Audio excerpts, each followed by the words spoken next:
തള്ളല്ല, ഇത് കേട്ടോട്ടോ ചങ്കളെ. നിങ്ങളെ ID കൊടുത്തിട്ട് മറ്റൊരുത്തന്നെ സിം കാർഡ് എടുത്തു കൊടുത്ത ആൾക്കാരൊക്കെ അവിടെ നിൽക്കിട്ടോ. അറിയുന്ന ആൾക്കാരോടല്ല, അറിയാത്ത ആൾക്കാരോടാണ് പറയണേ. കൽബിള 2 ആഴ്ച മുന്നേ നമ്മളെ സുഹൃത്ത് ഉള്ളിപ്പെട്ടു.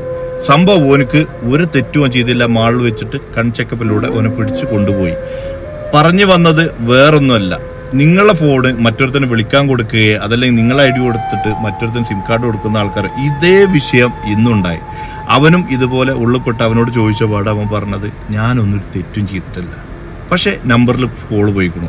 നിങ്ങൾ സിം കാർഡ് എടുത്തിട്ട് അത് നമ്മളെ പ്രിയപ്പെട്ടവരാണെന്ന് വിചാരിച്ചിട്ട് അത് ക്യാൻസലാക്കാതെ ഇരിക്കുന്ന ആൾക്കാരോട് പറയില്ല, പെട്ടെന്ന് പോയിട്ട് അത് ക്യാൻസലാക്കിക്കോളിട്ടോ.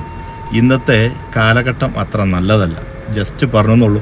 ആ 2 ആഴ്ച മുന്നേ പെട്ട സുഹൃത്തിൻ്റെ അവൻ്റെ വേദനകളെല്ലാം നിന്ന് അവൻ ഇറങ്ങുന്നവരെ ഞാനും അതിലൊരു പങ്കാളിയായ ഒരാളായതുകൊണ്ട് നമ്മളോട് പറയണം. കാരണം കൂട്ടുകുടുംബത്തിലേക്കൊക്കെ ഒരു ദിവസം വിളിച്ചിട്ടില്ലെങ്കിൽ അവർക്ക് വല്ലാത്ത വിഷമാവും. എവിടെയാണ് എന്താണെന്നുള്ള രീതി. കാരണം സെക്കൻഡ് വെച്ചിട്ട് ഇപ്പോൾ വീട്ടിലൊക്കെ വിളിക്കുന്ന ആൾക്കാർ, ഉമ്മാക്ക് മകൻ്റെ കോള് ചെന്നിട്ടില്ലെങ്കിൽ വിഷമാവും, വൈഫിന് കോള് ചെന്നിട്ടില്ലെങ്കിൽ വിഷമാവും, പെങ്ങന്മാർക്ക് ചെന്നിട്ടില്ലെങ്കിൽ വിഷമാവും.